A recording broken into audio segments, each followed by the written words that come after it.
can't give away what you don't have. So in other words, if you want to inspire others, you first have to be inspired yourself. If you want your team to believe, you've got to believe.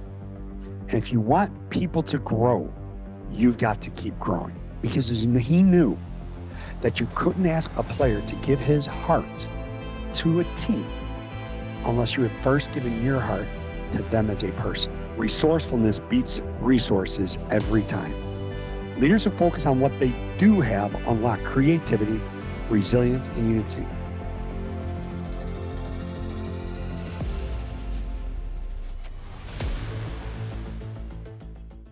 Welcome back to the Athletics of Business podcast, where we explore what it truly takes to be a high-impact coaching leader. And I am your host, Ed Molitor. And today, it's just going to be you and me. Okay, we're going to do a solo cast. I've been reflecting a lot, going through my notes from the summer, a lot of the things that I've been working on with clients, a lot of things that I've been reading, that I've been sharing with our team. I'm going to share with you today. Okay, so we're going to dive into a message that applies whether you're leading a team on the field, a team in the business world, or even your team at home. Overriding theme of today's conversation is going to be this: you can't give away what you don't have. You can't give away what you don't have. So in other words, if you want to inspire others, you first have to be inspired yourself. If you want your team to believe, you've got to believe. And if you want people to grow, you've got to keep growing. We're going to talk about 5 principles. First one is going to be fueling yourself. Okay. Second, perspective, habits, avoiding comparison, and focusing on what you have. Not necessarily in that order, but those will be the things that we're covering. To bring it to life, I'm going to share stories about great coaches, great coaching leaders in the athletic world, from John Wooden to Tony Dungy to one of my all-time favorites, Greg Popovich, and right now my favorite college football coach, someone I have so much respect for, and that's Marcus Freeman. These are leaders who don't just talk about impact.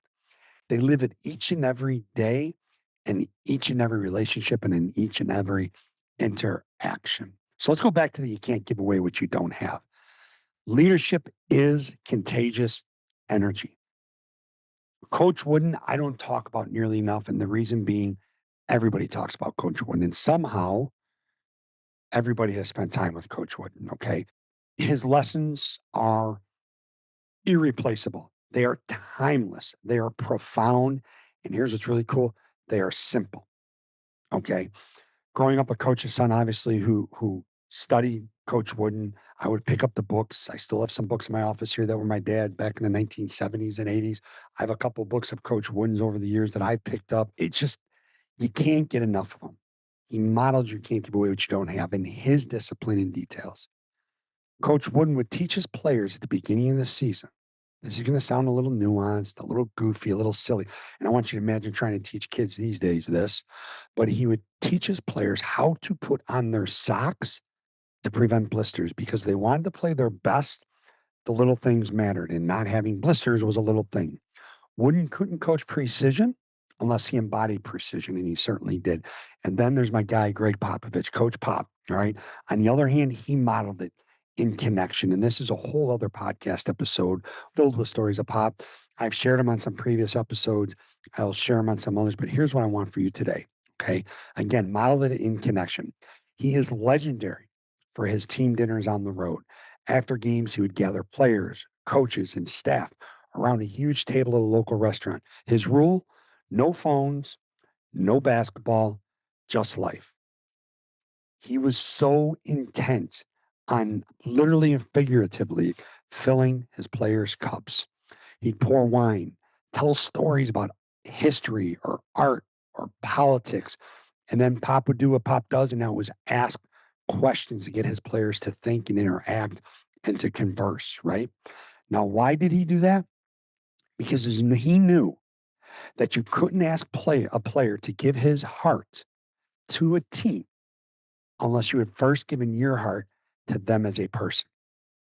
And this goes back to something that you hear all the time, right? People don't know how much you, or people don't care how much you know until they know how much you care.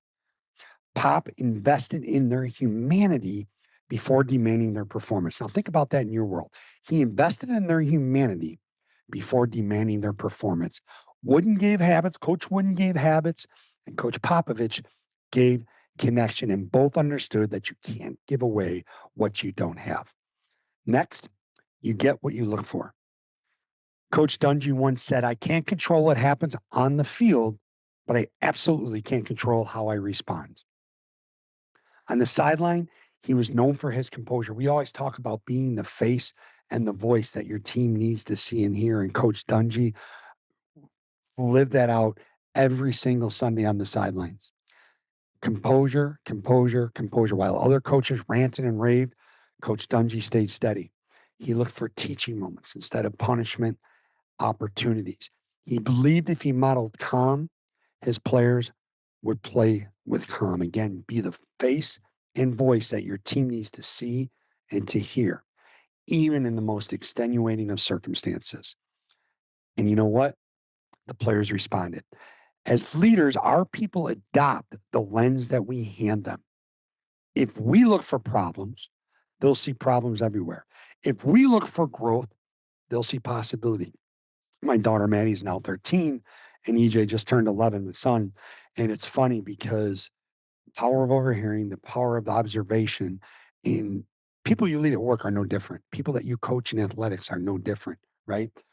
But I'm very conscientious and very aware of what I say and do, and the fact that that's how my kids are going to learn in certain situations and learn in certain situations. Even though I try to model continual growth, they don't always rush home after school and jump into their homework, but we are making progress in that. But here's the thing. In leadership, you don't just get what you expect, you get what you look for. And you think about that in terms of attention management. You think about that in terms of reframing adversity in tough circumstances and situations, right? In life, in leadership, you're going to find what you look for. If you want to see the good in someone, you'll see the good. If you want to see the strengths in someone, you'll see the strengths.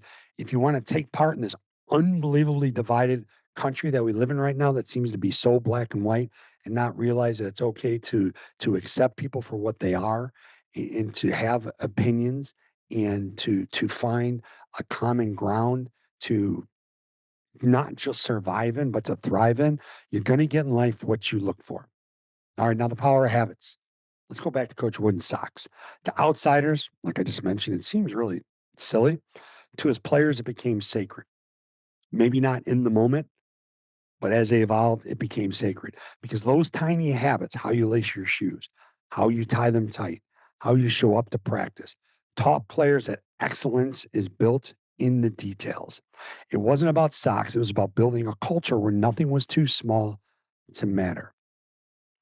As leaders, our habits shape identity, consistency, preparation, gratitude, whatever you model daily, that ripples out to define your team.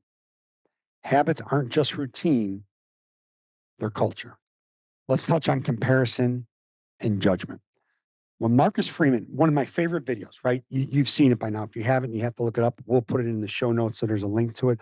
When Marcus Freeman was announced to the team as a new head football coach, the next head football coach at Notre Dame. It's an incredible video. But when he was introduced, okay, he walked into that locker room. Cameras were rolling. And instead of giving a speech about himself, which his predecessor would have loved to have done, or rattling off goals, he looked his players in the eye and simply said, "This is your team. You chose me, and I chose you." Players went nuts. All right. They jumped out of there. A lot of them were on knees. They were sitting in chairs. Like they jumped up and they cheered like they had just won a championship. Why? Because Freeman didn't posture or pretend to be Brian Kelly. Thank goodness. If you're a Brian Kelly fan, I apologize, but I don't apologize. He didn't compare himself to anyone. He embraced his own journey.